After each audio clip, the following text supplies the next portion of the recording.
is races all around the country. What are your thoughts so far about what you've seen?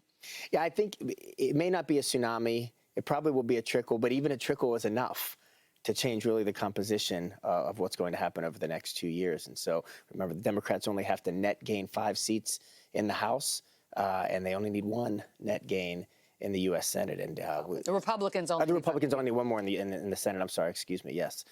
So there's going to be. I think it's going to be a late evening on those fronts. The Illinois races are shaping up pretty much as we expected. No big surprises yet. I think those 3 suburban Democrats, running during President Biden's first term in the first midterm election. History is not on their side, so it may be later in the evening when we learn about the results of those as well. That's true. And the one I think you said you were the most concerned about, Congresswoman Kelly, was Sean Casten. Bill Foster's looking a little bit better. Lauren Underwood is not looking so bad. Let's see if we can pull up Lauren Underwood's race. She's in the 14th district. Bill Foster is here in the 11th right now, 60% of the vote, and Lauren Underwood right now with 58% to 42% for Scott Grider. So let's get your take on all of this, Rufus. I know that you talk politics every day in your show. What are your listeners talking about? Well, all the same things that are big with everyone are big with us. And certainly looking at the cost of living is a concern. Public safety is a concern. We've heard a lot of conversation about that, but we haven't heard solutions.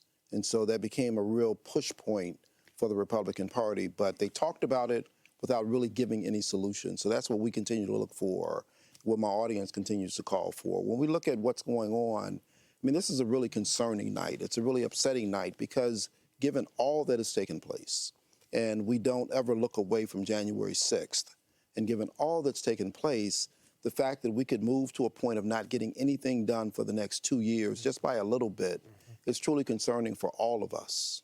You're saying if the Republicans take over Congress, that nothing will get done. Absolutely. And I just have to say, there was a lot of conversation about crime.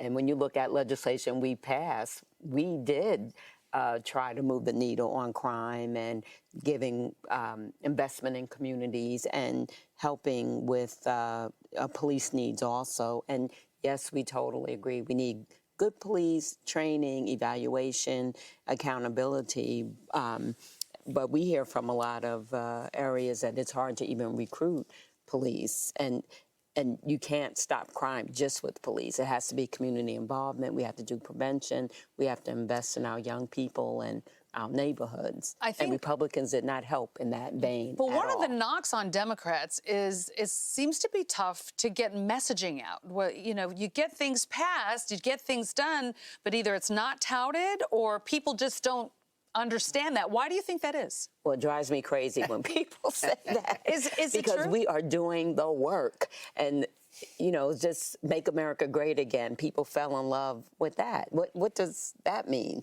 And I just feel like, and I don't want to put one broad brush on Republicans. I work in a very bipartisan way. But the lies that are accepted, the American Rescue Plan, we gave every state, every city, every county money. And not one Republican voted on that, not one. But when the money comes in, they tout it. And you're right, people don't pay as much attention. They don't read the newspaper as much, or they get their news in different ways. And there's so much misinformation out there. But isn't that so much a part of politics? I have to bring you in a little bit on both of you on this. Messaging is a big deal as it relates to politics. And what are your thoughts on who does the better job getting message across? The whole idea of messaging has changed so much in the last 6 years, right? It changed with the internet a little bit, and then certainly, as the Congresswoman mentioned, with the disinformation. I mean, if you just say it loud enough and with enough conviction, there's lots of folks that are going to believe it. The way we talk about messaging for many, many years was about framing, maybe a little bit of spin, maybe you focus on some issues. Now, that's not what we're talking about here. We're talking about outright lies, saying things that just aren't true, have no factual basis, but saying them over and over and over again and knowing that people will believe them. And that's problematic. And Marion, I think, I think back to the debate with George W. Bush, and it didn't matter what the question was that was asked. He gave the same answer. And so when you finish that debate, the messaging was good. Everybody knew what he said. It had nothing to do with the question that was asked, but he gave the same answer. So the messaging was good. The Republicans have been good at that. They've been good at focusing on crime, irrespective of the fact that crime is up everywhere, including in red cities and red states, that becomes a thing. It doesn't matter the fact that the numbers have gone down. They continue to focus on that as their message, so that becomes it.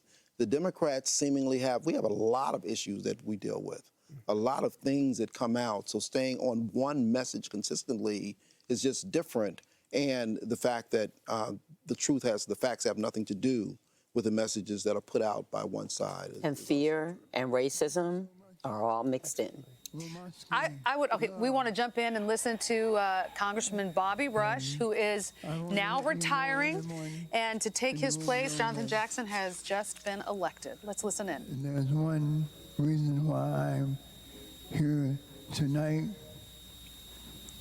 is because I love the Jackson family.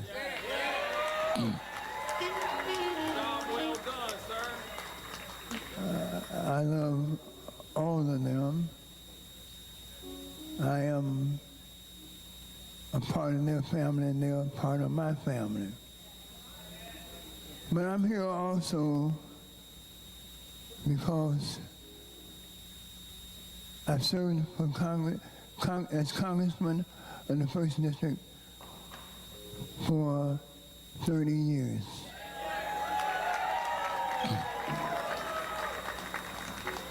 And I decided that it was time for me to leave Congress to work on the next chapter of my life. I am not retiring, I am returning. And so the voters spoke. And they elected a man who I predict will be the best congressman that the 1st District has ever had. And I know from what I speak, I'm talking about all the way back from Oscar Dupree to Arthur Mitchell, to William Levi Dawson, to Ralph H. Metcalf, to Harold Washington, to Charlie Hayes, and Bobby Rush. Jonathan and I have been in constant communication because we're not going to let anything or anybody, including an election, come between us. So we've already decided that no matter who whispers in his ear and who whispers nonsense in my ear, if we hear the nonsense, we're going to call each other and say, I heard some nonsense about you, and I know it ain't true. I want us to make sure we have a good understanding. I am for him. I want him to be the best. I will do everything in my power to make sure I share with him every millisecond of my time in the Congress. He is going to be the most advanced. He's going to know where the bathrooms are, he's going to know everything that I know about Congress. And let me just say this to you. I'm here for another reason, Reverend. This ain't a torch, but it's something to me that's more symbolic than a torch. It's an African statue. And this African statue is designed so it has no breakable ties. You can't break the ties in this statue. This is about unity, this is about togetherness, this is about community, and Jonathan, I want to pass this torch. I am going to pass this torch. I want to pass this African statue, this torch, from me to you, the congressman from the 1st District of Illinois, Jonathan Jackson! Jonathan Jackson! Jonathan Jackson!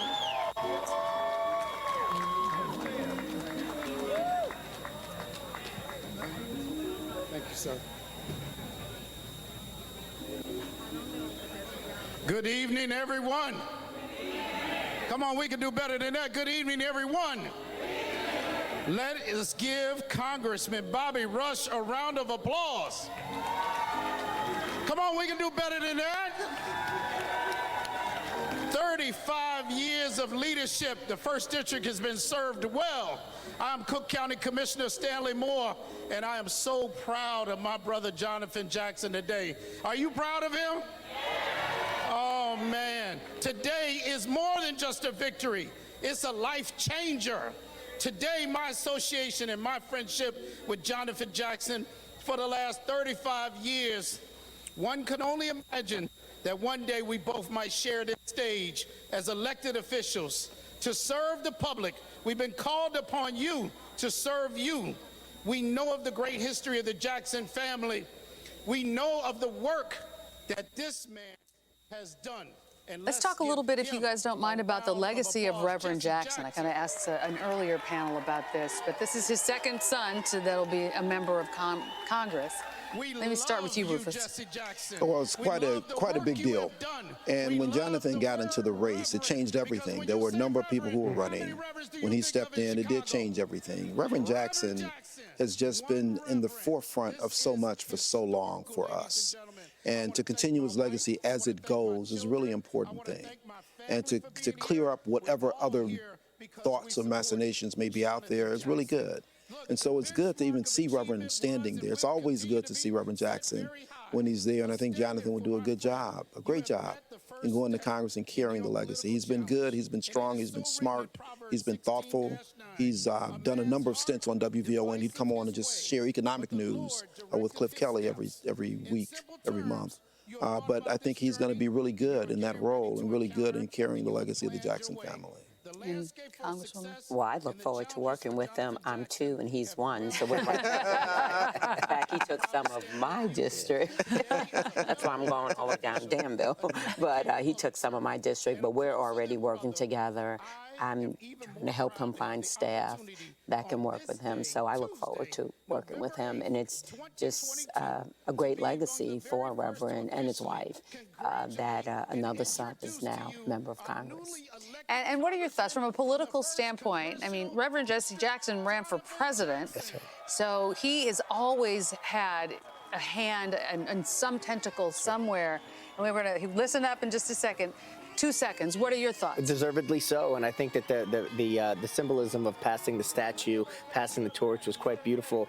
We don't want to discount Bobby Rush's contributions for so many years as well. To hear his voice so frail, and to contrast that with the strength that he's brought to the country for so long.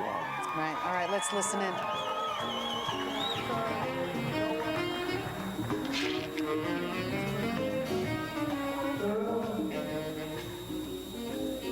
Good evening, ladies and gentlemen.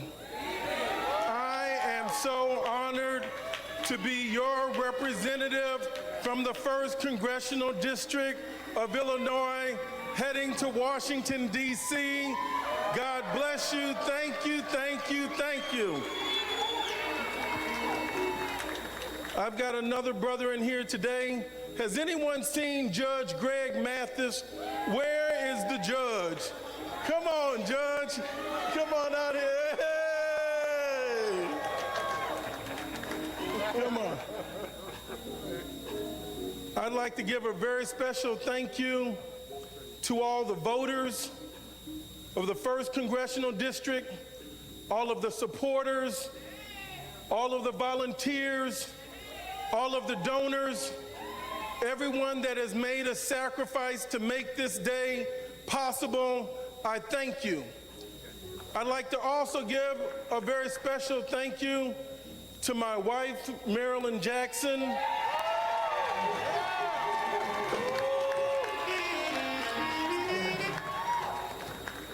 For her sacrifice and care. I'd like to thank my son Jonathan, who's taking midterms right now, who could not be with us this evening. I would like to thank my beautiful, fine, lovely daughter, Leah Jackson, who graduated this spring, who came in town from Pittsburgh. I'd like to thank my son, Noah Jackson, who campaigned with me, who came in from Evanston, who's attending Northwestern.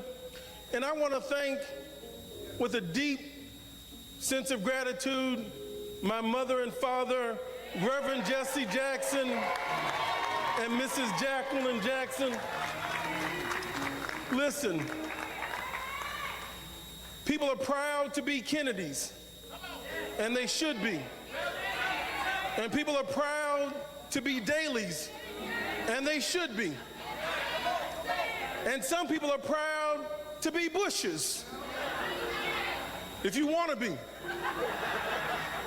But Chicago, you have made me proud to be a Jackson, and I thank you.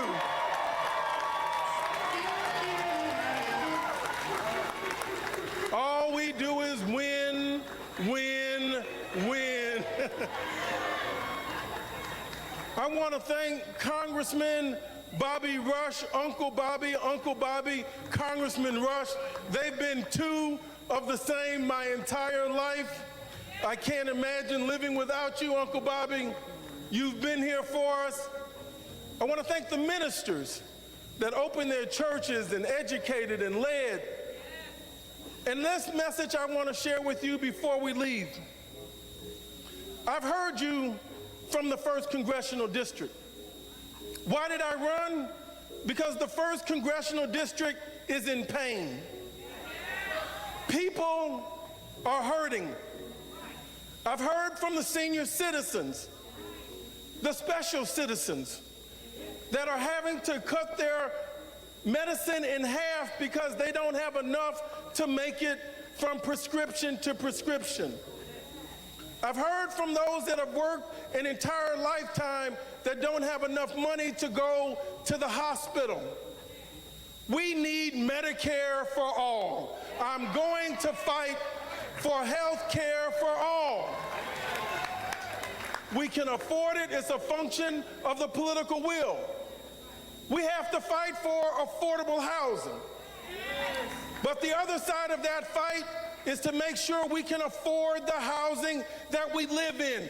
We need more economic development, more entrepreneurship, more contracting compliance, so we can make the money we deserve to live our best lives.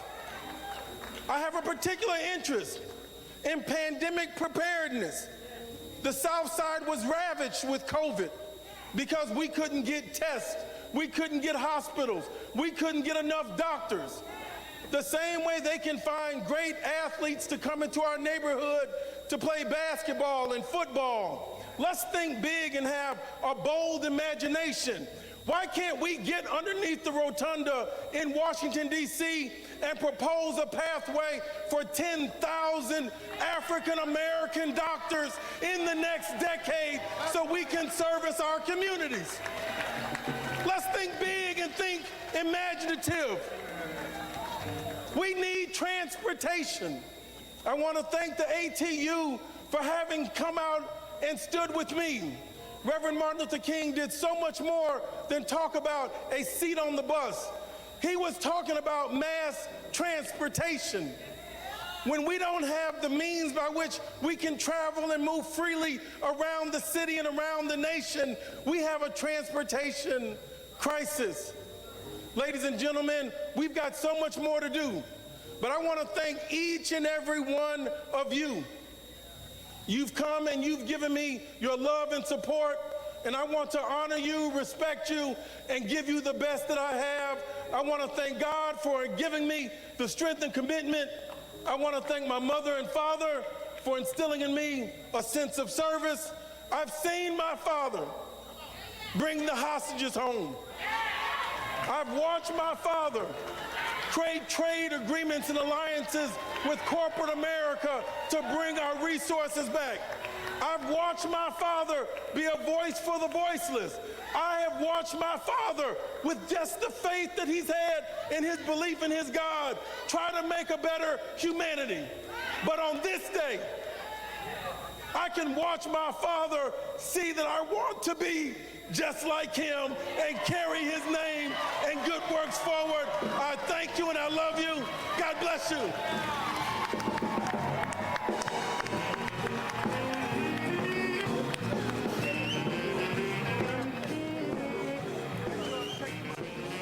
A passing of the torch, a passing of the statue. That was a nice symbol from his predecessor, Bobby Rush.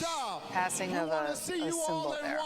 Jonathan Jackson heading to Washington, the second son to go. The prodigy of Reverend Jesse Jackson. Quite a legacy for the Reverend. Quite a career. That's what comes to mind for me. It's a legacy and a career and a history of such giving. Yeah, I think about this though, and just to watch Bobby Rush, former Black Panther. Mm-hmm. Bobby Rush, who was supposed to be there on Monroe Street when Fred Hampton and Mark Clark were killed. They were looking for him. And to think that he's gone into Congress and spent all this time there. And Jesse Jackson, who was so instrumental in the civil rights movement all this time, and particularly there when Dr. King was killed. And to watch the passing of the torch from one to the other, and thinking about the civil rights movement and where we move now to a place of really making policy decisions, more than programs, but policy decisions, legislative decisions is the right place for this movement to go. And looking forward to this next generation coming through and pulling it forward. So the passing of the statue, just the whole symbolism of them being there in this space at this time is just so massive. Yeah, it was moving, very moving.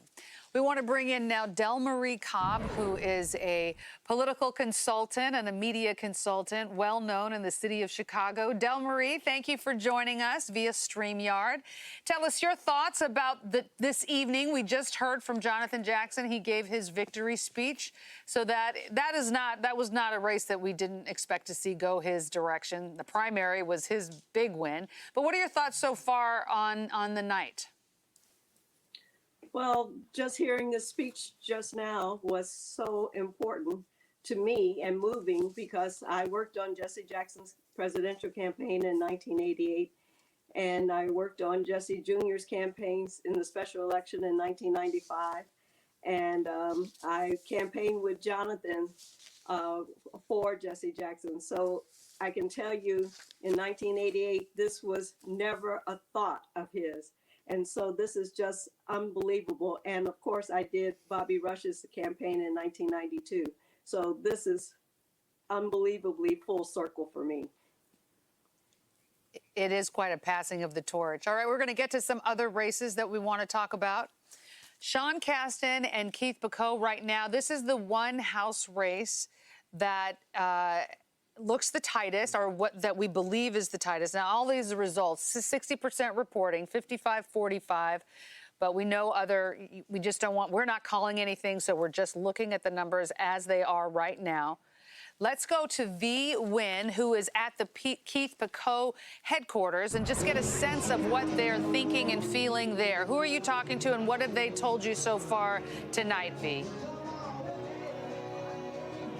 Yeah, hey there, Mayor, and supporters here are just kind of waiting right now, waiting around to see if the mayor of Orland Park is going to give his victory speech or if he's going to concede the race here. His campaign spokesperson did come out and tell us that it's probably going to be a very long night. The race, they say, is just too close, and it's been neck and neck right now. Now, the mayor of Orland Park came out a short time ago. He greeted and thanked his supporters here for their hard work, their time, and all of their effort that went into this campaign. His campaign team really just hoping that his messaging and his stance on public safety, the economy, and inflation will be enough to win over voters. They believe it's going to be a tight race, and the outcome of this race could really shift the balance of power in Washington.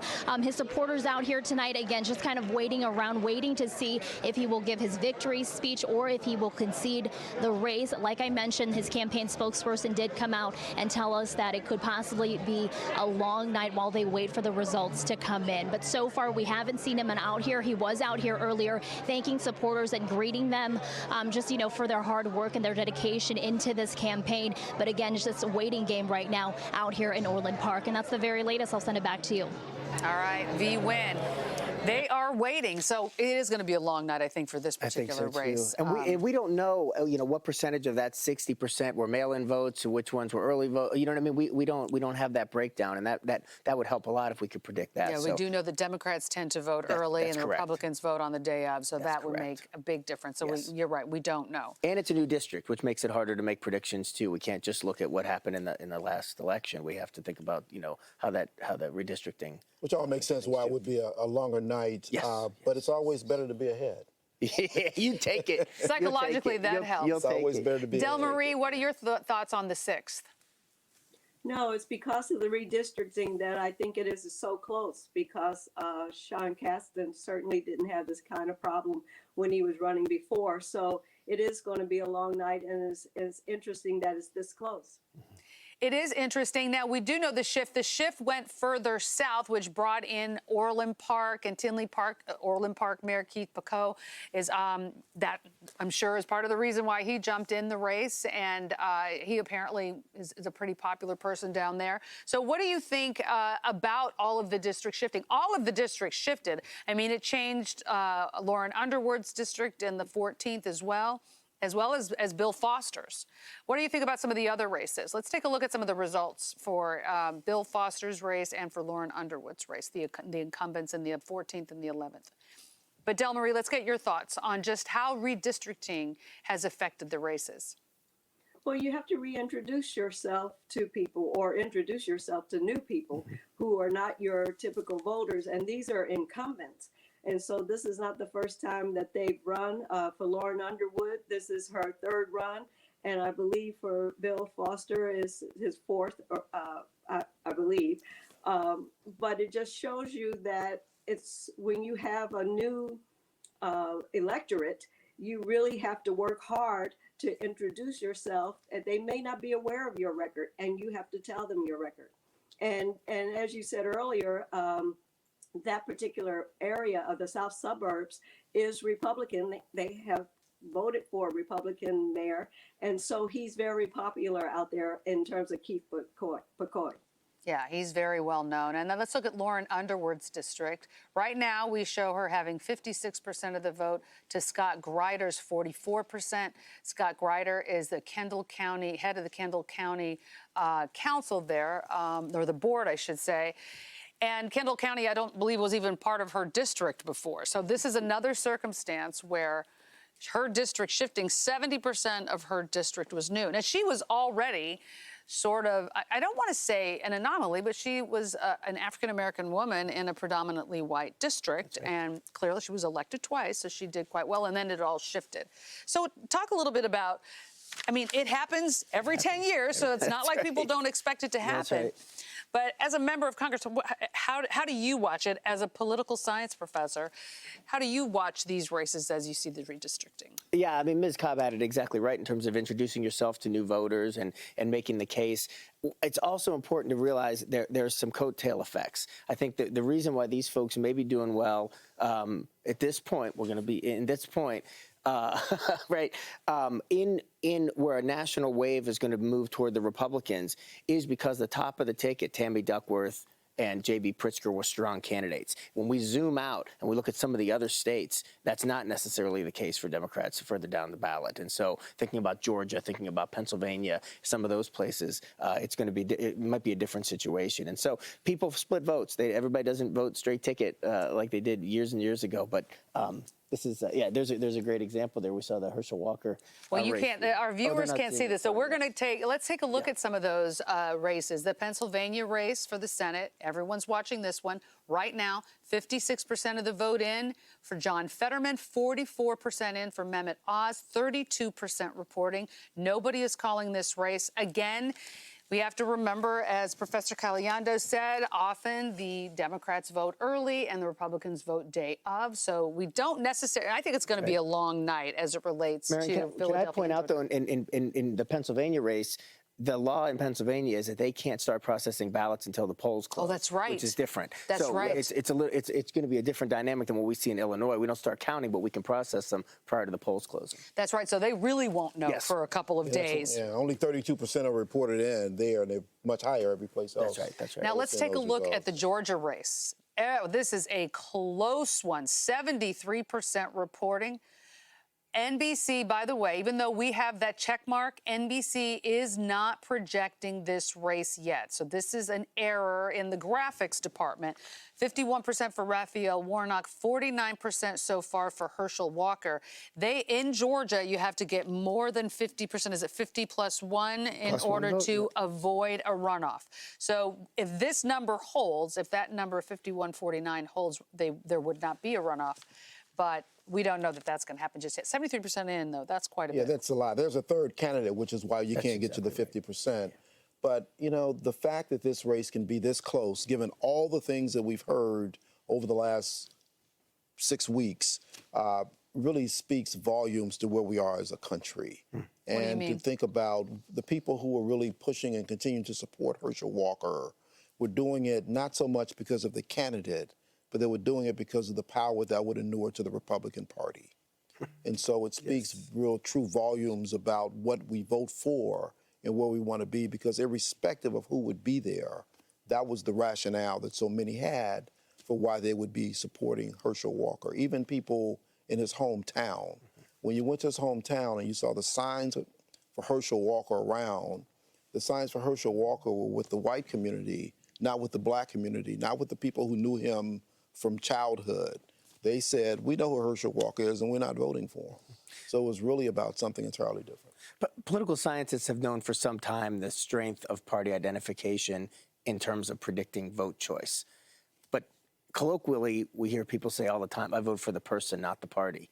This race should debunk that myth for years and years and years. Because clearly, all these Republican folks were not voting for Herschel Walker because, as Rufus said, his candidacy. It was the party and the ability to potentially take control of the U.S. Senate that has kept this race that close. Is that race more a bellwether for the country, or is it an anomaly, do you think? I think I think when you look here and you look at what's taking place in Arizona, it's clearly where the country is at this point. It's clearly the polarization that we see that exists. That's why so many of these races are so tight, even though I think I'm a logical person, and I would think for a logical person, it doesn't make any sense. Okay, we want to check in with Natalie Martinez. Alexi Giannoulias, I believe, she's got him live. What was it like to have Jesse White pass that baton to you on stage? Well, sorry. Oh, sorry. It's a great honor. One of the finest public servants the state's ever known. Someone who brought integrity back to government. You know, he took an office that was mired in scandal and corruption. He cleaned it up, and I'm hopeful to continue his legacy of public service. Alexi, you said your main focus was restoring public trust. Talk about that. So people are sick and tired of scandal and corruption here in Illinois. We want to make ethics the forefront of everything we do. We want to bring transparency back to Springfield, and I'm excited about that prospect. Talking about an incredibly important office. You know the importance of it. You talked about it. 4,000 jobs. You said, though, that you're not their boss, you're their team. Yes, and everything I do in the leadership position is about culture, and it's not about who's the boss or who's in charge. I don't care about titles. I just want to get to work, and I do view everyone who works there as a teammate and a colleague. And I think that's how you get the most out of people, when you find ways to work together. Obviously, modernizing the office is huge on your list. You said you were going to celebrate tonight, but you're getting right to work tomorrow. Talk about it. So we are getting back to work. We're getting ready to work. I'm very superstitious, but we've been getting the transition plan, and that transition plan is continuing, and we're ready to get to work tomorrow morning. A huge piece of the pie. The Latino community was very helpful to me. I look forward to working with them, and especially with issues like the TVDL, making sure it's the most bilingual, bicultural office in the United States. You also said you had a message for your honey girls. You turned around, you got emotional. You have beautiful girls with you, all three of your daughters, not just your 5- and 7-year-old. Talk about that message that you had for them. Don't let anyone count you out. Well, you know, when I ran for the U.S. Senate, I was single and didn't have family. Now everything is refocused through the eyes of my 3 daughters. And I'm in love with them. I'm crazy about them. And the reason I'm running for office is because of them. I know it's cliche and cheesy, but I want them to know that there's nobility in public service, that they could be proud of their parent or grandparent or anyone who's running for office, because politicians have a bad name and people don't believe in government, but it's okay to believe and be inspired by government. You had started your career strong, young, in your early 30s. You held a huge position. Then we didn't see much of you for 12 years. Talk about how this great comeback is going to change your life and everyone else. Well, you know, I was very young when I started. Now I got some gray hairs. I'm a little older. But I think having a family now, having spent some time in the private sector, my perspective has changed in a good way, but my belief in public service has not wavered ever. Alexi, congratulations. We appreciate you taking some time. We're getting around from your team, and congratulations. Thank you so much. Thank you, guys. Thank you, Illinois. Thank you, girls, for being so good. And Alexi Giannoulias, your new Secretary of State after 24 years with Jesse White, and someone who many voters only knew on their sign as they walked into the Secretary of State's office. Now they'll see Alexi Giannoulias, and he's obviously excited, but he is serious about getting right back to work. So a lot of people very happy over here, and he's all business. He's happy, but as you can see, all business. He is very serious about the job that he's taking over and that baton that has been passed to him tonight. We are live at the Sheraton downtown. Natalie Martinez, NBC5 News. Thanks so much, Natalie. Let's take a look at the numbers. 57 to 41, 59% reporting, but obviously coming from the places Alexi was expected to win, so it's already been projected that Alexi Giannoulias, he got a concession as well from Dan Brady already. Let's check in with Kate Chappell. She's following some of the other races across our area. What are you seeing, Kate? Well, Marion, a couple of Illinois Supreme Court seats are some of the most closely watched on the ballot, including in the 1st District, which represents Chicago and suburban Cook County. So Chief Justice Mary Jane Tice is on the ballot hoping to retain her seat. If she does not get a 60% threshold, the remaining members of the court would actually choose a justice to fill that seat until the next election in 2024. And also, 2 other seats are up for grabs, and those could determine the ideological makeup of the court. Democrats currently hold a 4-3 majority. So it's Mark Curran and Elizabeth Rochford. Mark Curran is the former Lake County sheriff, and he's facing Circuit Court Judge Elizabeth Rochford, as I mentioned. Rochford actually is currently leading this race by about 18 points, but only about 7% are reporting right now. So still a long way to go in this race. And then moving forward in the 3rd District, also a tight race. This is made up of DuPage, Will, Kankakee, Grundy, and LaSalle counties. Justice Michael Burke is facing Appellate Court Judge Mary Kay O'Brien, and right now Burke also has about an 18-point lead, but again, only about 5% reporting here. So things could certainly change as the night goes on, but Supreme Court seats, those are held for 10 years. Another race we are watching is the 1st congressional race in Indiana, and that's where incumbent and Democrat Frank Mrvan faces Republican Jennifer Ruth Green. This race has gained national attention because Democrats have held that seat since the 1930s. You've probably seen the advertisements. One key issue here, as in many races, but especially this one, is abortion. Mrvan is for abortion rights. Opponent Ruth Green is not. If Ruth Green wins, she would become the only African-American female House member in the Republican Party. Right now, Mrvan, at last check, has just a couple of points in the lead. But again, it's early. Things could change. There are the numbers right there for you. So you see it's a really close race. Mrvan winning slightly with 52% of the vote there. So also, let's move on to the statewide issue on a ballot that everybody saw, the Workers' Rights Amendment. A yes vote would enshrine the workers' right to bargain and unionize. It would also prohibit any future state and local right to work laws. But again, with this, 60% of votes must be in favor to approve it. It's currently supported by unions and opposed by some business groups.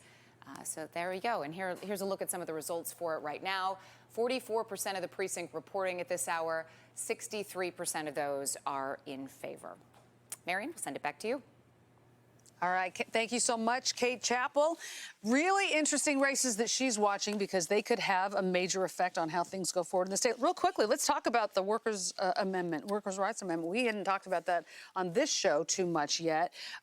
Looks like it's doing pretty well. This is, I mean, not a huge surprise. This is sort of a pro-union state. What are your thoughts? It is, although, 63%. I mean, it needs 60 to pass. We got to remember that. This is not a simple majority because it's a ballot initiative. It needs 60% to pass. I didn't see 46% in, so I think we might be waiting on that one a little bit We might be longer. waiting on that one. What do you think about that, though? I mean, about the fact that if it did well, how do you think that would affect the state? Well, I don't want to balk, but I'm going to give you a professor answer. I want to look closely on how many people cast a ballot for it. I mean, those are easy to skip sometimes. When people go into the ballot booth, they know which candidates, they've seen a lot of ads. There wasn't a lot of money spent in terms of television ads on that initiative. Sometimes we see that in ballot initiatives. So maybe a lot of folks didn't know very much about it. So I'll be interested to see what percentage of voters actually cast a ballot in that. Yeah, it's interesting. We talked about it on VON, and anytime anyone called in and said yes, someone else called in and said no.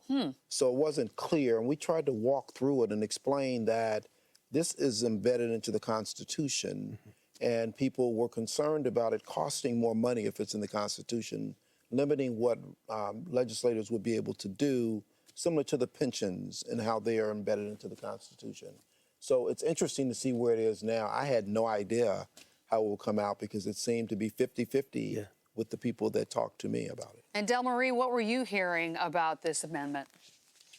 Well, of course, you had the Illinois Policy Institute that was tying it to an increase in property taxes. And of course, anytime you say an increase in property tax, people get scared and frightened, even though it's a workers' bill. And it's an amendment to the Constitution. So I know there was some effort to debunk that, and because there is no wording in the referendum that ties the passage of this to property taxes at all. So there is no increase.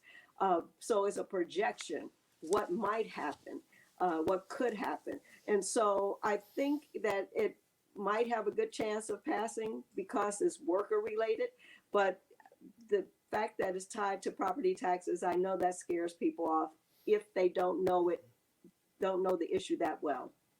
I was actually surprised, Marion, that there wasn't more money spent on this, and maybe Ms. Cobb, you have thoughts on that too. I mean, this is something that I expected. J.B. Pritzker, by the late summer, he was spending money in other states to try to help hold on to the Senate. He wasn't particularly worried about his own contest, but he didn't dump a lot of money in to do some advertising to try to clarify this this initiative, which you expect would be important to him. Yeah.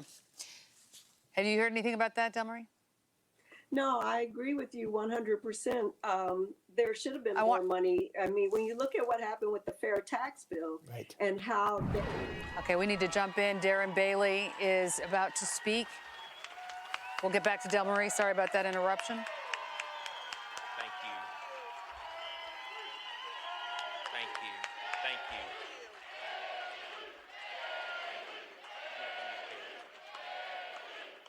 Nothing up here.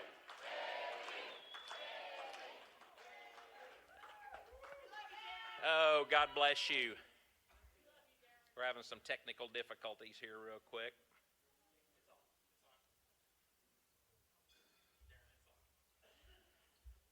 Okay, I can't see anything.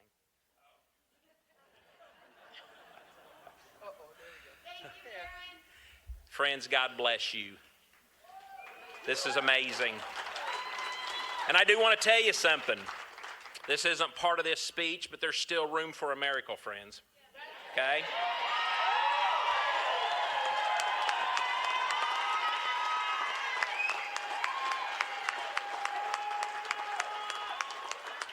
Still room for a miracle until all the votes are counted. But from what we know, tonight didn't turn out the way we wanted. But thanks to God, we still have so many blessings. I want to thank my incredible wife, Cindy, through this journey.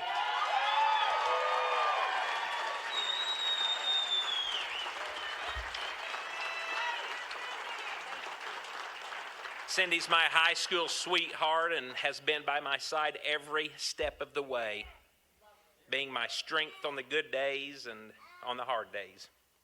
I love you.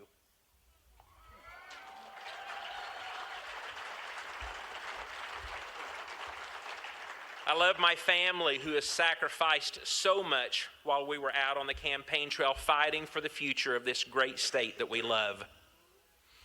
And Stephanie, thank you for joining our team. Isn't she great?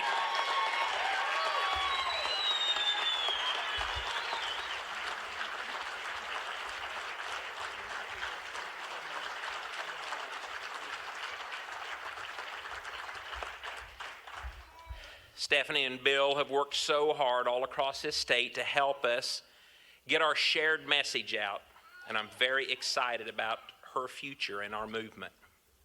Thank you to the people of Illinois. Thank you for our amazing team and everyone who worked so hard, everyone who voted, everyone who donated, everyone who prayed to help us in our fight to restore Illinois. Your support has meant the world to me and each and every day, and I thank you for that. Friends, the greatest blessing the past 2 years has been hearing your voices, your struggles, the worries that keep us up at night, listening to you. I've been to every county in this great state.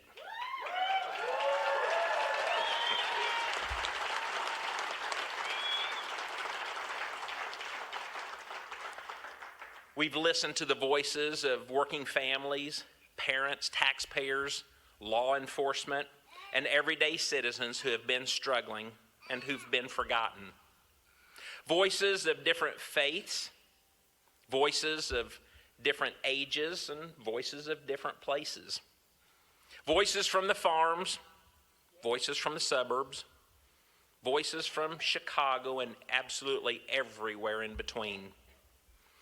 Those voices don't come from people who look the same, and they sure don't come from people who sound the same. But make no mistake, the things that we want, the things that unite us, they are the same, and they always have been. And that is to provide for our families, to be safe, to live lives of opportunity and of freedom. And friends, I can promise you this. I may not be going to Springfield as your next governor, but I will never stop fighting for you.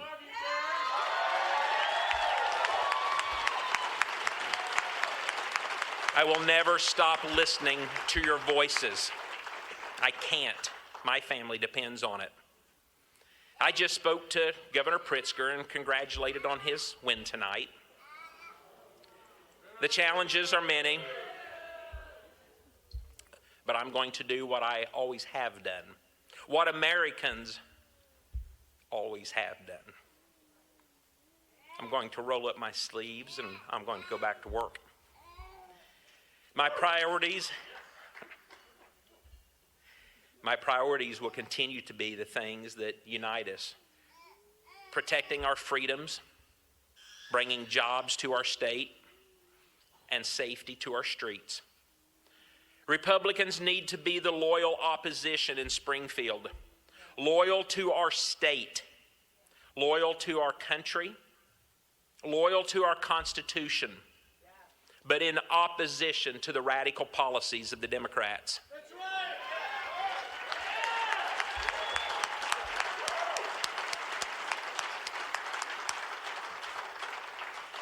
Friends, we must work together to find solutions for all the people of Illinois. Illinois can be better. Illinois must be better. Our leaders must be better. And J.B. Pritzker, you need to be better.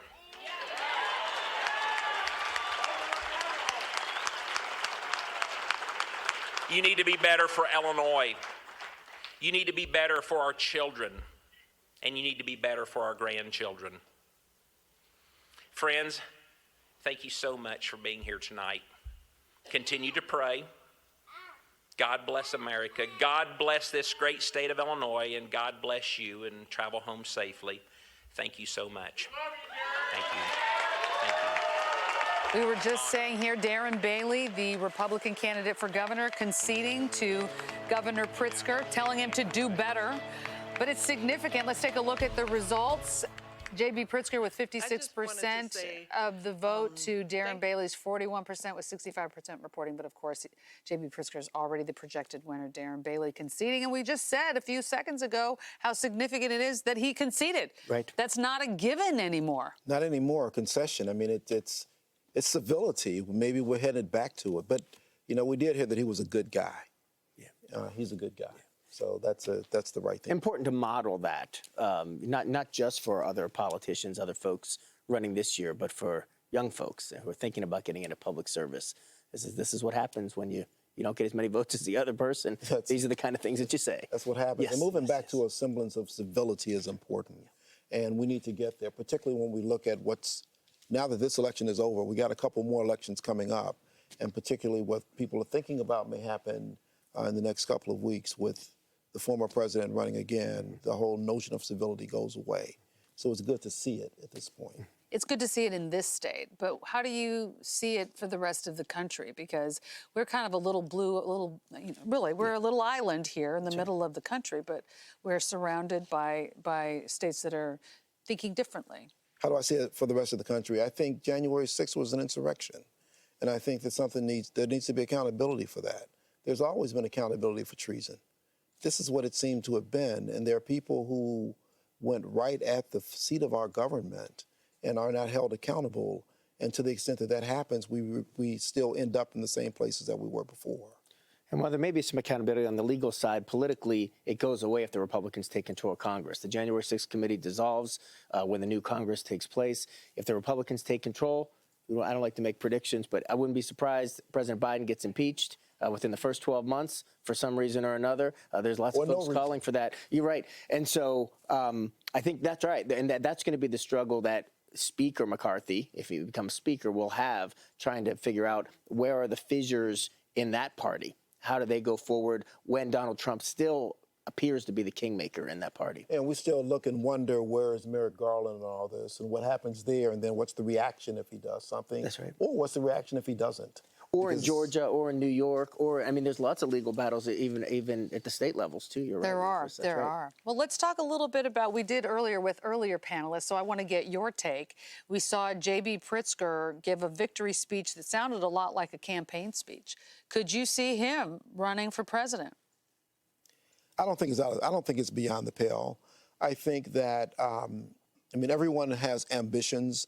J.B. came into the political arena as governor. He came in at a pretty high level, and I don't think he came in to stay the governor of Illinois.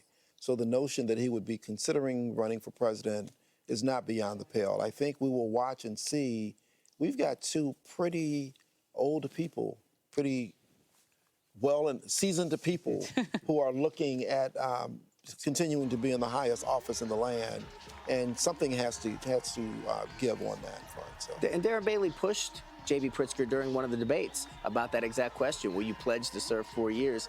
J.B. Pritzker gave a very careful answer to that all I have in mind right now is the governorship. He didn't say for sure that he would do it. I always think it's a trick. It's a bad question. It's not a fair question to be asking anyway. But there's no doubt about it. I mean, during the pandemic, J.B. Pritzker was out in front, got a lot of national attention for the way that he handled the pandemic, which is somewhat ironic that the person that ends up getting the nomination to run against him was so opposed to everything that he did in that regard. Yeah, but that's the blue-red. That's the whole Republican push on where we are with all of these things that exist. Exactly. So I think it's going to be interesting when we get to the next level, the next election for president, this time and the following time. We do have a pretty significant vice president in place who should be the first person who you think of when you think about who would be on the steps of those who would run for president. But I suspect that as you look at the Secretary of Transportation, he's been out and about quite a bit.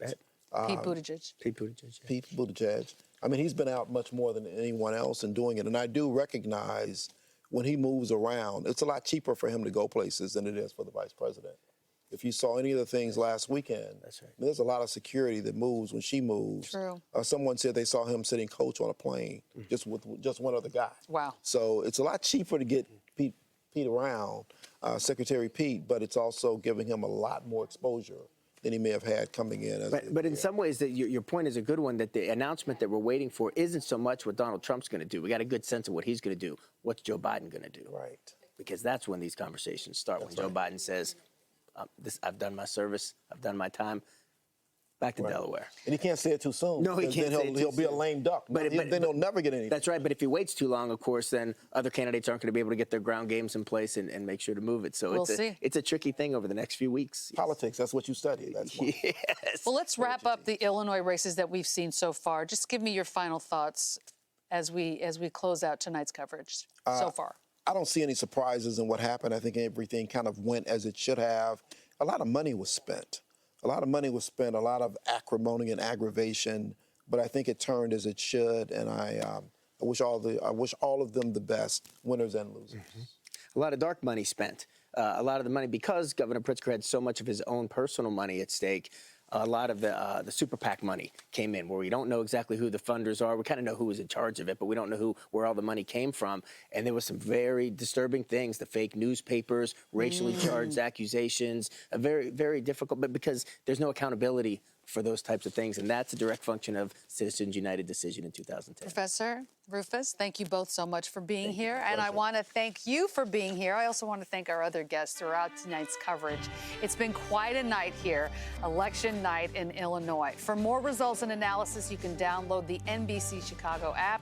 Don't forget, the NBC5 News at 10 o'clock is coming up very shortly on NBC5. Be sure to tune in. Thanks again for joining us.